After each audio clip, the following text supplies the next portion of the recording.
بسم اللہ الرحمن الرحیم۔ السلام علیکم ناظرین گرامی، عبادات پر نظر رکھنے کے ساتھ ساتھ لوگوں کے ساتھ سلوک پر بھی نظر رکھیں، کیونکہ اللہ تعالیٰ اپنے حقوق میں کوتاہی تو معاف فرما دیتا ہے، مگر اپنے بندوں کے حقوق میں کوتاہی کبھی معاف نہیں کرتا۔ اپنی عبادت میں درستگی کے ساتھ ساتھ اپنے اخلاق کو بھی بہتر کریں، دوسروں کے بارے میں برے گمان سے بچیے، یہ محبتوں کو جلا کر ختم کر دینے والی شے ہے، یہ آپ کے سکون کو تباہ کرنے والی شے ہے، یہ آپ کی مسکراہٹ چھین لیتی ہے۔ بدگمانی نہ کیجیے، تصویر کا اچھا رخ دیکھنے والے بنیے۔ شیطان آپ کو وہ بتاتا ہے جو سامنے والے کے وہم و گمان میں بھی نہیں ہوتا۔ فَسَبِّحْ بِحَمْدِ رَبِّكَ وَاسْتَغْفِرْ إِنَّهُ كَانَ تَوَّابًا۔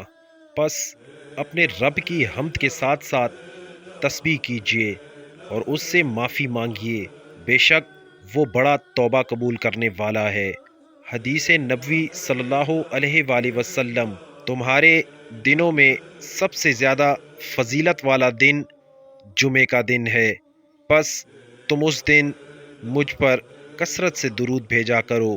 اللہم صلی علی محمد وعلی آل محمد کما صلیت علی ابراہیم وعلی آل ابراہیم انک حمید مجید۔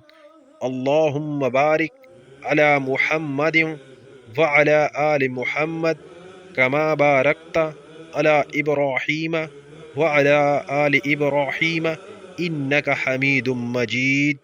اے میرے پروردگار، ہماری رہنمائی فرما، ہمیں بہتر اور صحیح فیصلہ کرنے کی توفیق عطا فرما، ماضی میں کی گئی ہر نادانی اور خطا کو معاف فرما، ہدایت کے دروازے ہم پر کھول دے، دکھ اور تکلیف ہم سے ہمیشہ کے لیے دور فرما، آسودہ اور پرسکون زندگی عطا فرما۔ آمین ثم آمین یا رب العالمین۔